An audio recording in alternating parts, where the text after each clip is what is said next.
Hi again. In the last video I made, I talked about how I believe problem based learning is the way to get to increased literacy.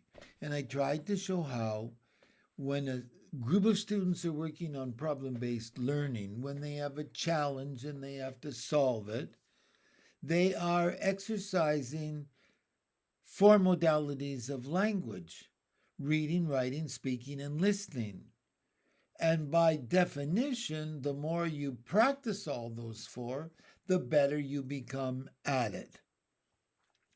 Aside from the fact that when we have problem based learning, our students will, by definition, become more adept at their four language modalities.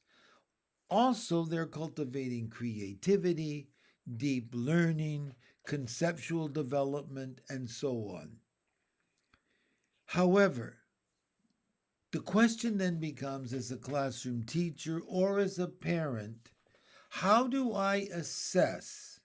How do I decide whether my student, my child, my students are learning and progressing? It's all about assessment.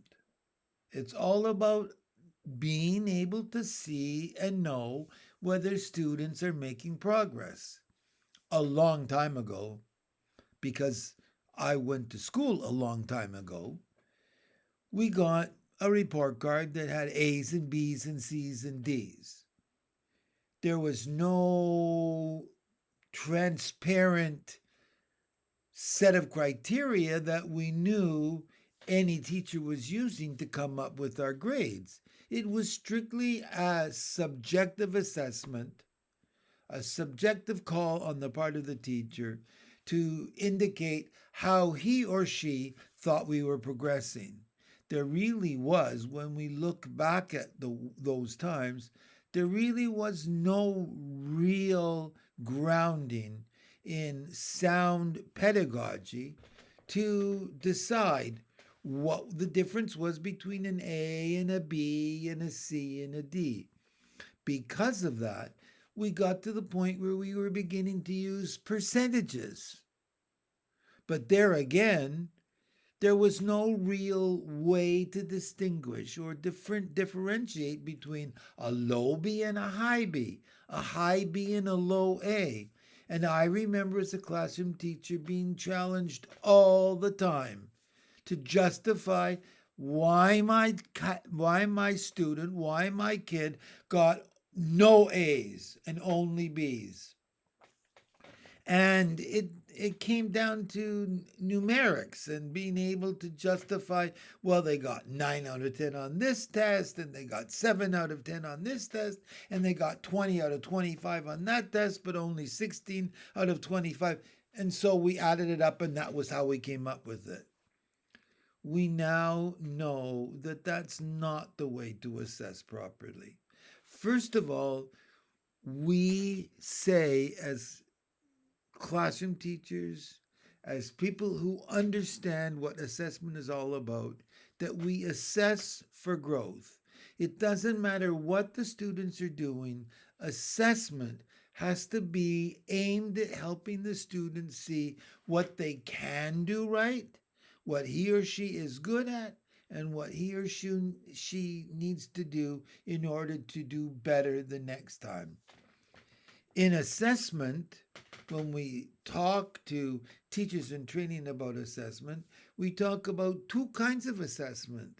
There is formative assessment and summative assessment. Formative assessment is the assessment we make as the students are working, as they are progressing from one point to another on a project. In this case, I'm going to use a project as an example. When the students are working on projects in a classroom or in your living room or dining room at a table, you cannot say, okay, you're busy, I'm going to watch TV. In order to be effective, you have to be aware of what they're doing. You have to be able to see and read and know and be involved in the process of learning. So, formative assessment means to ask questions, to look at what the students are writing and say, your writing is loaded with spelling mistakes. You need to use a dictionary or go online and check your spelling or use the spell checker in your word processor. You need to be better at spotting your spelling mistakes, at editing your own work. You're not writing incomplete sentences, and as you progress, you're going to need to be able to write incomplete sentences because if you don't, a possible employer or a new teacher will think you haven't learned enough. So you're constantly looking and you're constantly listening and observing. How are the people in the group getting along? How often are they getting along? Gee, it's awfully strange that my kid hasn't been online for the last couple of days. They're supposed to be working on a project. What is he or she doing to contribute? That's formative assessment. That's watching to see what the students are doing. Of course, that assumes you know what they're going to be doing and what the finished product is. So, in order to be effective, assessment has to be based on the outcomes that you're looking for. And that's where we get to summative assessment. When it comes to summative assessment, we have to tell the students what a finished product might look like. We don't tell the students the finished product has to be a video or a report or a display board or a duotang with notes in it. That's not right. We let the students decide how they want to demonstrate their new learning. It's a way of performing for you so you can see and hear and observe what they tell you and you can come to a conclusion about what they've learned. But you need to know what you're looking for. So you set criteria. Whatever you do, it has to either be written well or spoken well. You have to use proper grammar. Whatever you do, it has to be based on fact, which means I want to know how many sites you consulted or what books you consulted. So, somewhere where you're working, keep a list of where you go to find your information because I need to be able to see that you've done your research. Whatever you've done to demonstrate new knowledge, have you demonstrated, have you proven what you were trying to prove? Did you make the case for? Have you successfully solved? Have you figured out a way forward? That's summative assessment. We use a rubric which is nothing more than a 4 or 5 square table. And at the top, along the top of the table, we have levels of achievement. Below expectation, at expectation, above expectation, exceeding all expectations. And then we tell the students in advance. That's the key. They have to know what you are going to do, what you are going to use to assess their work. So they have to have this rubric. Not only do they have to know what above level or below level or at level or however you define it, what those are going to look like, but then you need to know how you're going to look. What are you going to focus your lens on as you appraise what they've accomplished? Grammar, spelling, voice, convincibility, or however you would like to describe, achievement of the goal. Did you reach where you wanted to be? Have you successfully proven? You need to tell your students or your children how you're going to judge them. That way you cannot be faulted for looking at the wrong things and you are transparent. Assessment has to be transparent. The students have to know how they're going to be judged.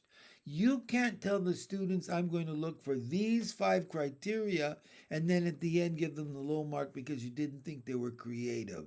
Unless you told them you're looking for creativity. You want to see if they came up with a unique way to solve the problem or a unique way to convey their findings, however you want to describe it. And that's all. You tell them you're focusing your lens on four or five things, what achievement will look like on those four or five things, and then you appraise what they've accomplished. We assess for growth. So you need to be able to say, okay, here's what you've accomplished this time. Next time, here's what you should try to do. In order to close properly and focus your mind on what I'm saying, think about this. If a child participates in a hockey league or a soccer league or a baseball league or a basketball league and they go to practices, the coach's job is to look for ways to improve the level of play, to improve the skills. And they're running around watching the students, watching their players as they play their game and as they practice their skills. But you also, at the end of the game, you have to you have to recede from the gym or the field or whatever, and you sit them down and you say, okay, so here's what you did well, here's what you did poorly, and here's what you're supposed to work at the next time we get out on the court. We only help our students to grow. We only assess effectively when we point out where they did well, where they didn't do so well, and what steps they need to take to move forward. That's what assessment really is. It's not a grade, it's not a percentage, it's not a saying, oh, well, you got a 46%, you got to study more. What does study mean? What do I need to work at? Where are my weaknesses and what are my strengths? Assessment is formative and summative, and both of them are aimed at helping the student grow. Good night now.